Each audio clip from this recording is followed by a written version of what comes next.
మార్చి 27 April 30న రావాల్సిన పెద్ది 2 సార్లు వాయిదా పడితే ఎట్టకేలకు కొత్త రిలీజ్ డేట్ ని ప్రకటించారు.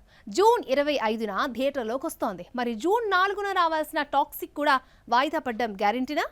ఈ పోస్టుకు యష్ కారణమా?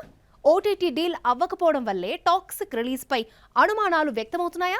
పెద్ద సినిమా రిలీజ్ కావాలంటే ముందు ఓటీటీ అవ్వాలి. శాటిలైట్ రైట్స్ అమ్ముడు కాకపోయినా పర్వాలేదు, ఓటీటీ సెటిల్మెంట్ జరిగితేనే సినిమా రిలీజ్ చేస్తారు నిర్మాతలు. ఓటీటీ అవ్వకపోతే భారీ బడ్జెట్ మూవీస్ బయటపడలేవు. టాక్సిక్ ని కొనడానికి ఓటీటీలు ముందుకు రావడం లేదు. ఆ మధ్య రాజాసాబ్ రిలీజ్ వాయిదా పడ్డానికి కూడా ఇదే కారణం. విశ్వంబర కూడా ఇదే ప్రాబ్లం ని ఫేస్ చేస్తోంది. ఓటీటీతో కవర్ చేసుకోవచ్చులే అని బడ్జెట్ పెంచేస్తున్నారు. టాక్సిక్ నుంచి వచ్చిన 2 గ్లిమ్స్ చూస్తుంటే lady director Geethu Mohan Das grand గా రిచ్ మేకింగ్ తో ఇంప్రెస్ చేసింది. అయితే డైరెక్టర్ కు క్రేజ్ లేకపోవడం, గతంలో సూపర్ హిట్ లేకపోవడంతో ఓటీటీలు టాక్సిక్ పై ఇంట్రెస్ట్ చూపించడం లేదు.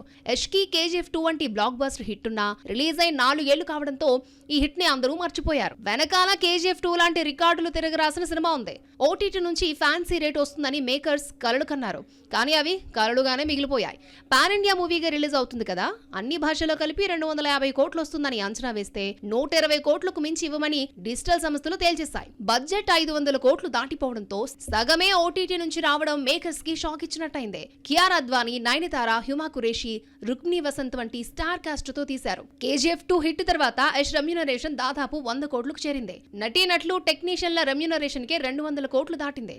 ఓటీటీ నుంచి 250 కోట్లు వస్తుంది అనుకుంటే 120 కోట్లే రావడంతో సినిమాను రిలీజ్ చెయ్యాలా వద్దా అని ఆలోచిస్తున్నారట. ఓటీటీ అవ్వకుండా పెద్ద సినిమాలు రిలీజ్ కి నోచుకోవు.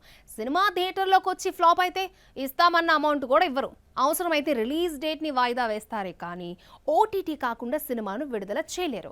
ఈ రూల్ టాక్సిక్ మాత్రమే కాదు, అన్ని పెద్ద సినిమాలకు వర్తిస్తుంది. నిర్మాతలు కోరినంత ఇవ్వాలంటే డిజిటల్ సంస్థలకు సినిమాను ముందే చూపించాలి. వాళ్లకు నచ్చితే ప్రొడ్యూసర్ అడిగినంత ఇవ్వడానికి ఛాన్స్ ఉంటుంది. అయితే టాక్సిక్ ను ముందే చూపించడానికి యష్ ఒప్పుకోవడం లేదట. దీంతో ఓటీటీలు 120 కోట్లకు ఒక్క పైసా కూడా ఎక్కువ ఇచ్చేది లేదని తేల్చేశాయి. టాక్సిక్ పై పెట్టకూడనంత బడ్జెట్ పెట్టేశారు. ఇప్పుడు అమౌంట్ ను కవర్ చేయలేకపోతున్నారు. బడ్జెట్ 500 కోట్లలో సగం ఓటీటీ నుంచి వస్తే మిగతాది థియేట్రికల్ రైట్స్ నుంచి రాబట్టే ఛాన్స్ ఉంది. ఓటీటీ ఇస్తామంటున్న 120 కోట్లు ఒక మూలకు కూడా రావడం లేదు. మార్చి 19న రావాల్సిన టాక్సిక్ వాయిదాకు VFXే రీజన్ అంటూ చూపించిన అసలు కారణం మాత్రం ఓటీటీ కాకపోవడమే.